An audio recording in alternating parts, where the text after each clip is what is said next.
Bonjour Manuel Bompard. Bonjour. Le gouvernement est enfin au complet. 20 nouveaux ministres ont été désignés hier soir. Est-ce qu'il y a dans cette liste des bons points, des bonnes nouvelles selon vous dans ce remaniement ? Non, moi je suis inquiet pour mon pays, je le dis franchement, quand je vois cet attelage brinque-ballant dans lequel vous retrouvez des macronistes fanatisés et des mercenaires sans principe et sans conviction. Des mercenaires ? Oui, bien sûr. Et des gens qui défendaient, comme Madame Belloubet il y a quelques années de ça, le fait que il fallait s'opposer au port de l'uniforme, que c'était quelque chose de ridicule, qui défendaient la réforme du collège de Monsieur Hollande et qui maintenant sont prêts à prendre en charge un programme politique qui s'est fixé. J'ai écouté le Premier ministre, Monsieur Attal, et le Président de la République, des propositions qui sont des propositions totalement opposées et totalement contraires. Donc oui, je ne comprends pas la cohérence politique de ces personnes qui sont capables de dire une chose et quelques mois ou quelques années plus tard, de rejoindre un gouvernement pour faire l'inverse. Et je crois que les Français sont d'accord avec moi et le comprennent pas non plus. Et il n'y a même pas une bonne nouvelle. Par exemple, vous avez eu la dent dure contre Amélie Oudéa-Castéra. Vous jugiez récemment qu'elle incarnait le mépris de la caste au pouvoir pour l'école publique. On imagine que vous vous félicitez du fait qu'elle ne soit plus à l'Éducation nationale, non ? Oui, bien sûr, ça c'est vrai. Mais c'était difficile de trouver pire. Je pense que Madame Oudéa-Castéra a menti à plusieurs reprises, qu'elle a exprimé un mépris pour l'école publique et qu'effectivement elle était sans doute le symbole le plus pur de, comme elle l'a dit elle-même d'ailleurs, cette caste déconnectée et privilégiée. Et donc effectivement c'est une bonne nouvelle qu'elle quitte ses fonctions au ministère de l'Éducation Qu'elle garde les sports, nationale. ça vous Mais il y va ? a quand même quelque chose qui me surprend, c'est que apparemment en Macronie, quand on ment, on peut pas être ministre de l'Éducation nationale, mais on peut quand même être ministre de la Jeunesse et des Sports. Je trouve ça assez surprenant. Donc elle est remplacée, vous en parliez, par Nicole Belloubet. Nicole Belloubet, elle a été rectrice des académies de Limoges et Toulouse, notamment. Donc elle connaît les sujets de l'éducation. Est-ce que, à minima, vous reconnaissez qu'elle a une légitimité pour exercer Mais moi, cette je ne fonction ? conteste pas l'expertise personnelle des uns et des autres. Mon opposition, elle est politique. Donc elle concerne le cœur du programme qui a été exprimé par le président de la République et par le Premier ministre en matière d'éducation. Je faisais remarquer tout à l'heure à quel point le cœur de ce programme était contradictoire avec les engagements et les prises de position précédentes de Madame Belloubet. Elle était au Parti Socialiste à la même époque que Jean-Luc Mélenchon, ça peut vous rapprocher. Non, je crois pas. Si, elle y a milité pendant 30 ans. Sans doute qu'elle y était, mais ça ne nous rapproche pas. Mais à la limite, bon, le problème c'est pas Madame Belloubet. La question c'est de savoir comment on va faire en sorte que la France ne soit plus comme elle l'est aujourd'hui, la championne d'Europe des classes surchargées. Comment on fait en sorte qu'en France, enfin, nos enseignants soient rémunérés au moins à la hauteur de ce qu'on observe dans les autres pays de l'OCDE. Ce n'est pas le cas aujourd'hui. Comment on fait en sorte qu'il n'y ait pas des milliers de personnes qui manquent lors des concours de recrutement parce que le métier d'enseignant est devenu si peu attractif. Alors, elle a quand même les gens ne veulent même plus le faire. Elle a quand même une feuille de route. Tout le monde est inquiet par le fait que à l'Éducation nationale, on a besoin au moins un minima que nos enfants aient des professeurs en face d'eux pour pouvoir mener leur éducation dans des bonnes conditions. Manuel Bompard, Nicole Belloubet, elle a néanmoins une feuille de route qui a été en réalité dictée par son prédécesseur, Gabriel Attal. Notamment la question des groupes de niveau. Oui. Est-ce que ça peut aller dans... Mais enfin, écoutez, c'est pareil. C'est une manière d'aller chercher ceux qui décrochent. Mais non, mais pas du tout. C'est une manière d'instaurer une forme d'école à deux vitesses. C'est une théorie, une proposition qui, en fait, toutes les études en pédagogie montrent que ça ne fonctionne pas. C'est quelque chose qui a été rejeté et qui est rejeté par l'ensemble des organisations syndicales. Écoutez, j'avais cru comprendre que le fait de mettre en place Madame Belloubet visait notamment à renouer le lien avec les syndicats enseignants qui avaient été très refroidis et à juste titre par les propos de Madame Oudéa-Castéra. Et là, vous m'interrogez précisément sur une proposition qu'ils combattent. Il y a eu 2 manifestations, une ce mardi, une jeudi dernier. Elles concernaient notamment cette question et ce sujet. Mais Manuel Bompard, sur ces groupes de niveau, le dernier rapport de l'OCDE PISA estime qu'une relation positive entre la performance en mathématiques et le regroupement d'élèves est observée si ce regroupement est limité à quelques matières. Or là, ça va être regroupé sur les mathématiques, en français, 3 groupes de niveau par classe. Est-ce que finalement, ça va pas dans le bon sens ? Est-ce que c'est pas une opportunité pour ces élèves qui arrivent moins vite ? Non, je ne crois pas. Et encore une fois, comme je vous l'ai dit tout à l'heure, c'était un rapport avec une formule assez alambiquée d'ailleurs. Moi, ce que je vous dis, c'est que à minima, et d'ailleurs, j'observe que Monsieur Bayrou, qui était sur ce plateau hier, disait des choses pas très loin de celles que je vais dire à cet instant. Vous êtes d'accord avec François Bayrou? Bon, pas surtout, hein, mais sur ce point, en tout cas, ou en tout cas, il a dit sans doute tout haut ce que beaucoup de gens pensaient tout bas, qui était que vous ne pouvez pas faire avancer l'éducation nationale dans notre pays sans écouter, sans dialoguer, sans discuter avec ceux qui la font vivre au quotidien. Donc, madame, si vous pensez que c'est une si bonne idée que ça, comment vous pouvez expliquer que l'ensemble des personnels, de professeurs, mais aussi de responsables d'établissement, vous disent qu'il ne faut pas aller dans cette direction? Donc, les priorités de l'école aujourd'hui, c'est de faire en sorte que, je le disais tout à l'heure, le métier soit enfin attractif, redeviennent attractifs pour que vous ayez pas des professeurs qui manquent, de faire en sorte, puisque selon Madame Oudéa Castéra, et c'est observé, il y a parfois des difficultés de remplacement. Pourquoi il y a des difficultés de remplacement? Parce que tout simplement il n'y a pas suffisamment d'enseignants, donc il faut faire en sorte qu'il y en ait davantage. De faire en sorte que nos élèves puissent étudier dans des bonnes conditions. Je sais pas, ça me paraît être une évidence, et pour ça il faut débloquer les moyens financiers nécessaires pour le faire. Or c'est ce que refuse de faire le gouvernement. Donc non, bien évidemment, c'est une proposition que je conteste, que je combats et que je continuerai à combattre, qu'elle soit portée par Madame Oudéa Castéra, Monsieur Attal ou Madame Belloubet. Manuel Bompard, coordinateur national de la France Insoumise, député de Marseille. On vous retrouve dans un instant, juste après le fil info de Valentine Letès à 8h39. Votre consultation chez le médecin à 30 € contre 26,50 € aujourd'hui. Le patron de la sécurité sociale se dit ouvert à cette hausse réclamée par la profession. Mais l'assurance maladie réclame des contreparties dans la nouvelle convention médicale en pleine négociation. Ce n'est plus un remaniement, mais la maison des horreurs. Déclaration sur France Info de Manon Aubry. La tête de liste de la France Insoumise aux élections européennes s'émeut notamment de la nomination de Guillaume Kasbarian au logement. Porteur de la loi anti-squat, il a criminalisé les sans-abri selon elle.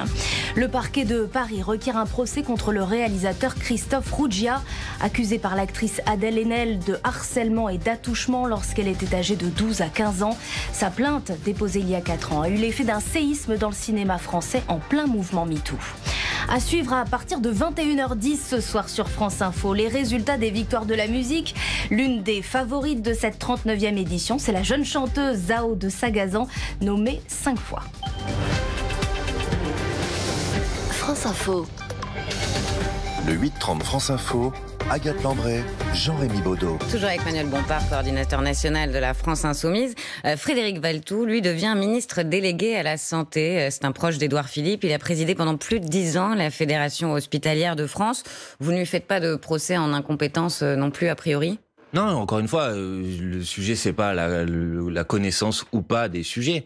Mais puisque Monsieur Valletoux était président de la Fédération hospitalière de France, peut-être écoutera-t-il ou entendra-t-il ce qu'a dit la Fédération hospitalière de France, notamment après le passage par 49.3 du dernier budget de la sécurité sociale, où la Fédération hospitalière de France dénonçait un budget de l'hôpital public qui était bien loin, bien en deçà de ses attentes.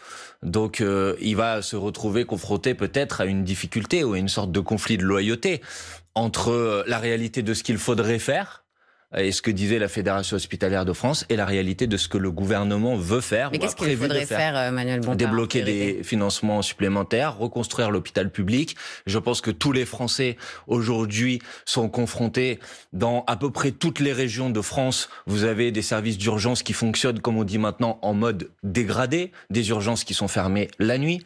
Chaque semaine, à peu près, dans ce pays, vous avez des manifestations pour sauver un service d'urgence qui est menacé de fermeture. Ça a été le cas en Bretagne, ça a été le cas à Draguignan dans le Var. Et ça, c'est une priorité du gouvernement, selon Gabriel Attal, justement, oui, désengorger les urgences. Il ne débloque pas les financements nécessaires. Il annonce des financements qui sont déjà prévus et qui sont insuffisants. La Fédération hospitalière de France le dit précisément. Donc voilà, par exemple, ce qu'il faudrait faire, ou ce qu'il faudrait faire, c'est qu'on ait enfin une politique sérieuse pour lutter contre la problématique des déserts médicaux. Notamment, on avait examiné à l'Assemblée nationale une proposition de loi. D'ailleurs, je crois que M. Monsieur Valtou en était signataire, qui visait à faire en sorte qu'on ne permette pas à des médecins de s'installer dans des zones qui sont déjà suffisamment pourvues pour lutter contre les déserts médicaux. Sauf que cette proposition de loi, elle a été rejetée par le gouvernement. Frédéric Valtou, qui n'est pas particulièrement connu pour être proche des médecins libéraux, il y a notamment eu récemment une grève suite à une de ces propositions de loi. La sécurité sociale qui négocie actuellement un relèvement du tarif des consultations des médecins à 30 €. On passerait de 26,50 à 30 €. Est-ce que vous entendez l'appel des médecins à être mieux rémunérés ? La sécurité sociale semble d'accord pour y aller. Mais je peux entendre cet appel, mais la question c'est de savoir qui va payer la facture. Ce sera la sécurité sociale et les complémentaires. Très bien, mais j'observe que dans le même temps, en même temps que ça, en parallèle de ça, le gouvernement nous dit a l'intention de doubler le tarif des franchises médicales. Vous en êtes d'accord ? C'est une annonce qui a été faite par M. Attal. Je dis que dire aujourd'hui à des Français dont un quart d'entre eux a déjà renoncé à se soigner en raison du coût de l'accès aux soins, qu'on va doubler la franchise médicale est irresponsable. Et mieux payer les médecins, est-ce que ça va dans le sens de mieux reconnaître le travail, sachant qu'il y a des contreparties, notamment sur l'installation, notamment sur prescrire moins d'examens, de certains types d'examens par exemple ? Mais je pense que la difficulté auquel on est confronté, c'est celle de l'installation de ces médecins dans des zones qui ne sont pas suffisamment pourvues aujourd'hui. Vous savez que dans un certain nombre de départements, je parle de départements ruraux en particulier, les temps pour obtenir un rendez-vous pour rencontrer des médecins de telle ou telle spécialité se sont allongés. Parfois, il vous faut 6 mois, presque 1 an pour pouvoir avoir un rendez-vous. Ça devrait être une priorité gouvernementale. Donc, s'il faut rémunérer davantage certains médecins, j'y suis pas opposé par principe, mais la question qui est posée, c'est comment on fait en sorte de lutter contre ce problème des déserts médicaux. Donc, comment on va contraindre, ou en tout cas encourager. Je trouve que la proposition, elle a été transpartisane, on l'avait signée, qui avait été examinée à l'Assemblée nationale. À peu près des signataires de tous les groupes parlementaires l'avaient déposée. Peut-être c'est pas idéal, c'est pas ce que je ferais idéalement, mais elle disait pas on va les obliger, mais elle disait on va empêcher des médecins de s'installer dans des zones qui sont suffisamment déjà pourvues. Au moins c'était un bon premier pas. Je ne comprends pas pourquoi le gouvernement s'y est opposé. Manuel Bompard, autre secteur en crise et autre priorité de l'exécutif, le logement. C'est le député de la majorité Guillaume Kasbarian qui hérite du ministère. Vous avez partagé l'hémicycle avec lui. C'est une provocation, a dit l'insoumise Mathilde Panot. Pourquoi une provocation ? C'est une provocation parce que M. Kasbarian a porté, il y a quelques mois de ça, à l'Assemblée nationale, une proposition de loi qui visait à faciliter les expulsions, qui visait notamment à pouvoir dispenser des peines de prison à des personnes qui auraient des impayés de loyer. Et je trouve que le fait de le nommer lui comme ministre du logement aujourd'hui, quand on sait la difficulté qu'ont les Français aujourd'hui pour se loger, quand on est confronté à une inflation sur les prix alimentaires, sur les prix de l'énergie, donc des gens qui ont de plus en plus de difficultés à pouvoir payer leur loyer, quand on sait la difficulté pour pouvoir accéder à un logement social. Je rappelle quand même que dans certaines villes, c'est le cas par exemple dans la commune de Marseille dont je suis le député, il vous faut plusieurs années, parfois quasiment jusqu'à 10 ans pour pouvoir avoir accès à un logement social. Protéger les propriétaires de personnes qui ne protégez pas. Mais vous ne protégez, contrairement à ce que vous pensez, vous ne protégez pas les propriétaires en menaçant les impayés de loyer d'avoir une peine de prison. Oui, parce que l'impayé de loyer va rester impayé. Par contre, les mesures qui existaient, je termine là-dessus. Par contre, les mesures qui existent aujourd'hui, qui consistent à dire que quand il y a un problème d'impayé de loyer, on a une négociation, on va étaler par exemple l'impayé de loyer pour faire en sorte qu'on tienne compte de la difficulté du locataire. Là, vous protégez davantage le petit propriétaire parce qu'à la fin, son loyer va être payé. Mais par contre, quand vous allez jusqu'à l'idée de dire que des gens qui n'arrivent pas à payer leur loyer tout simplement parce qu'ils ne s'en sortent pas, qu'ils n'y arrivent pas, vous allez les mettre en prison, je trouve que c'est un symbole et une provocation qui est insupportable. Il n'y a pas que moi qui le pense. Oui. Toutes les associations de logement disent que la nomination de M. Kasbarian est une provocation. Et la loi Kasbarian, elle a été rejetée par la défenseuse des droits et par des rapporteurs spéciaux de l'ONU qui ont dit à quel point elle violait des engagements internationaux de la France. Pour vous, c'est aux propriétaires de prendre en charge le problème du logement. Alors, parce que le cœur de cette loi, c'était surtout de punir 3 fois plus les squatteurs, ceux qui s'introduisent dans les domiciles à l'aide de manœuvres, de menaces ou voies de fait ou contraintes. Ça peut sembler de bon sens. C'était pas le sujet de cette loi, c'était le truc qu'on mettait devant pour essayer d'expliquer aux gens, non mais vous allez quand même pas défendre les squatteurs. La vérité, c'est que ça touchait des gens, des locataires qui avaient des difficultés à payer leur loyer. Et je ne suis pas en train de vous dire c'est aux propriétaires, je ne sais quoi, de prendre je vous dis que, y compris du point de vue de l'intérêt du propriétaire, propriétaires. La solution de la négociation quand il y a des problèmes d'impayés de loyer, elle est beaucoup plus efficace. Mais vous pouvez quand même entendre aujourd'hui que les loyers ont augmenté à plusieurs reprises chaque année, alors qu'on a déjà une inflation grandissante. Que quand nous, les députés insoumis à l'Assemblée nationale, nous avons déposé à 2 reprises un amendement pour demander un gel des loyers, pour faire en sorte que ça repose pas encore sur les locataires qui galèrent, qui n'arrivent pas à payer les loyers, ça a été balayé d'un revers de la main. Et à l'inverse, au lieu d'aider les gens, on leur dit on va vous sanctionner plus durement. Je trouve ça indigne, je trouve ça ignoble, et je ne suis pas le seul à le penser. Emmanuel Bompard, votre collègue Adrien Quatennens a fait son retour médiatique ces derniers jours. Il avait été condamné en décembre 2022 pour violence conjugale. Pourquoi est-ce qu'il revient aujourd'hui dans la lumière ? Il faudra lui poser la question, mais je crois qu'il a eu... Comment voyez-vous alors ce retour ? Écoutez, moi j'ai entendu les propos qu'il a eu mercredi matin, je crois. Je pense que il a eu des mots forts pour dire à quel point il avait compris, il avait réfléchi sur à la fois l'acte qu'il avait commis, à la fois sur les mots qu'il avait employés à l'époque, qu'il avait suivi les préconisations qui avaient été fixées à l'époque par notre groupe parlementaire, notamment le fait de suivre un stage sur ces questions. Qu'il avait été mis 4 mois en retrait. Qu'il y avait appris des choses, oui, mais qu'il avait aussi suivi ce stage, qu'il y avait appris des choses, qu'il avait eu le temps de réfléchir à ses actes. Et je pense que les mots qu'il a eus montrent qu'il a aussi évolué sur ce sujet. Et je pense que c'est une bonne chose de se dire que quand on a fait une faute, quand on a fait une erreur, il l'a reconnu, c'est aussi important qu'il puisse y avoir un processus de réhabilitation. Pourtant, certains au sein même de la NUPES ne voient pas ce retour d'un très bon œil. Mais vous dites il a purgé sa peine et il peut même revenir en première ligne de votre parti ? Mais je sais pas ce que ça veut dire en première ligne. Avoir un rôle central, de premier plan. Mais Adrien Quatennens, c'est un député de talent qui porte des propositions, qui mène la bataille à l'Assemblée nationale, qui fait le travail dans sa circonscription. Et oui, bien sûr, il va continuer à le faire. Et je pense qu'il a commis encore une fois une faute. Il s'en est expliqué, qu'il a beaucoup réfléchi sur ce sujet, qu'il a sans doute pris conscience de choses dont il n'avait pas confiance avant, et que en politique comme dans la vie, quand on a commis des fautes, il faut être capable de les reconnaître, il faut être sanctionné pour les fautes qu'on a commises, mais ensuite il y a un processus de réhabilitation. Emmanuel Bompard, l'une des premières prises de position d'Adrien Quatennens depuis sa réapparition dans les médias, c'est d'approuver l'idée que les athlètes israéliens courent sous bannière neutre aux Jeux Olympiques, c'est-à-dire imposer aux athlètes israéliens le même traitement qu'aux athlètes russes. Vous jugez que la politique israélienne est similaire à celle de la Russie ?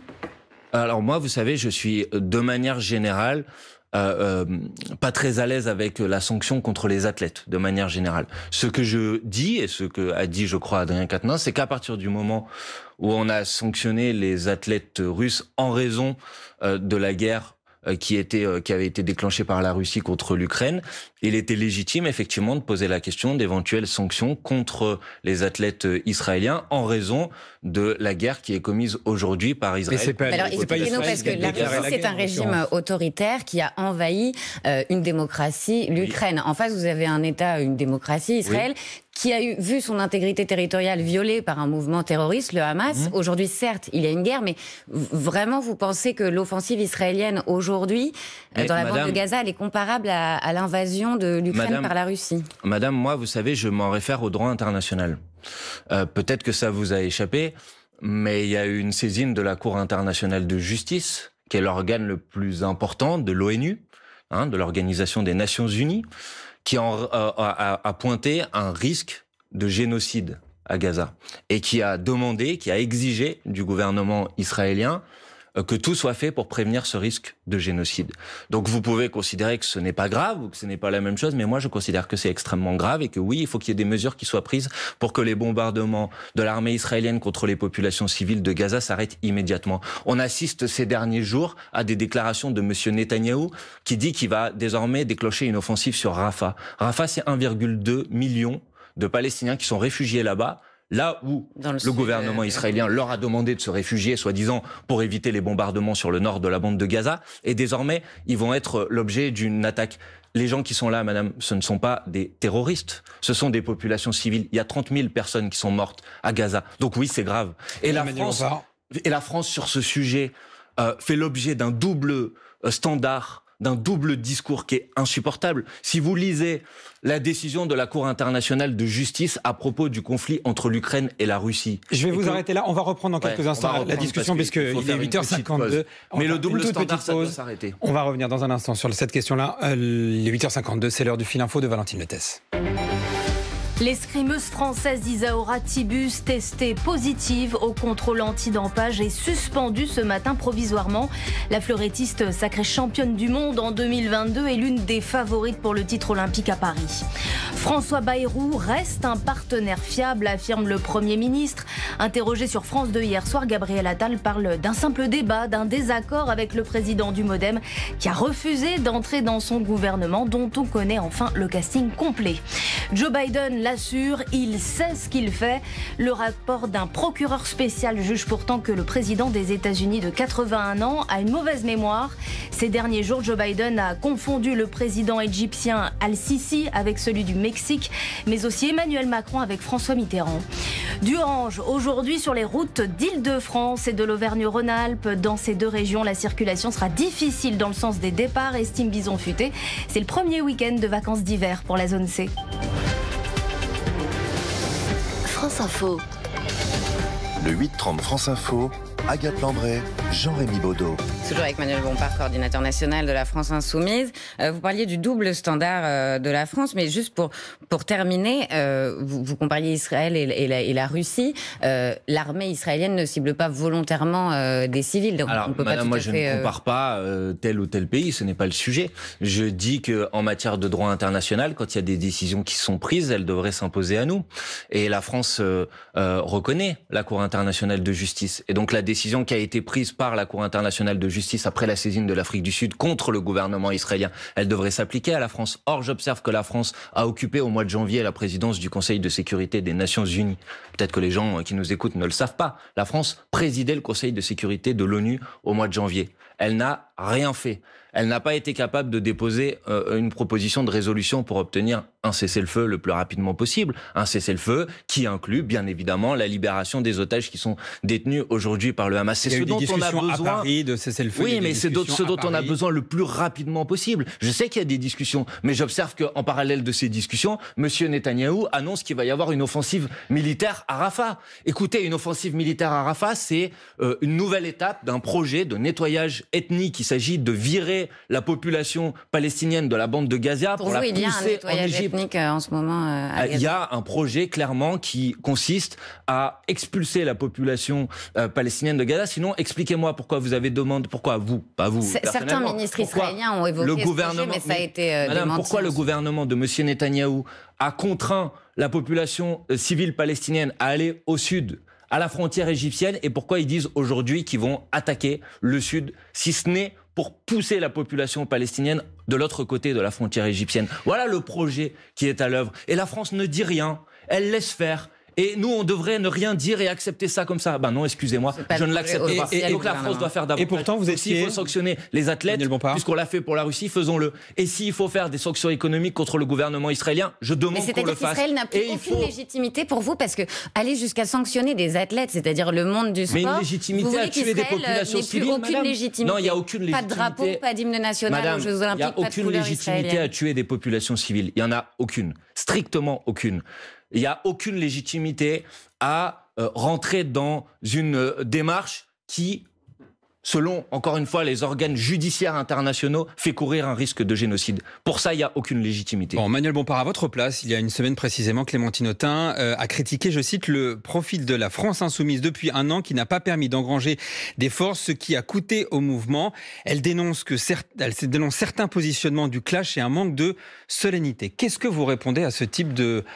Je réponds que moi, je suis coordinateur de la France Insoumise et que, contrairement à Clémentine Autain, je n'ai pas l'intention de passer une partie de mes interventions médiatiques pour régler des problèmes ou des questions internes. Et il me semble qu'au contraire, et je pense qu'elle devrait l'entendre, je crois que ce qu'on attend de nous, c'est de mener. Est-ce que c'est du sabotage, comme aurait dit Jean-Luc Mélenchon, rapporté dans l'Obs? Mais d'abord, vous ne savez pas si ces propos sont exacts ou pas. Et moi, voilà ce que j'ai à vous dire. Personnellement, j'ai l'intention de consacrer l'ensemble de mon temps d'expression médiatique à faire avancer la France Insoumise, comme je le fais depuis et comme on le fait collectivement depuis plusieurs mois.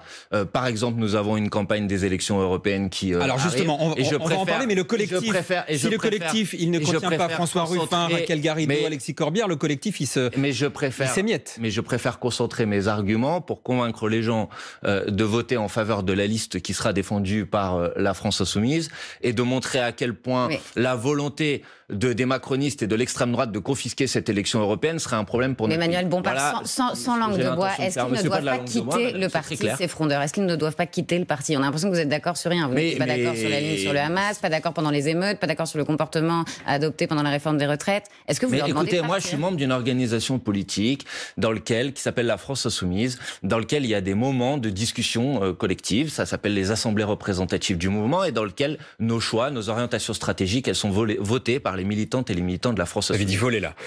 Voter. Au mois de décembre dernier, nous avons eu une assemblée représentative. Nous avons eu un texte d'orientation stratégique. Nous avons eu un texte sur l'organisation du mouvement. Ils ont été votés, ils ont été adoptés par plus de 90% des gens. Qu'est-ce que vous voulez que je vous dise d'autre? Donc c'est l'orientation de la France Insoumise et c'est cette orientation qui s'applique. Et j'appelle les uns et les autres à respecter les décisions qui ont été prises collectivement. Et vous êtes coordinateur national de la France Insoumise. Merci beaucoup.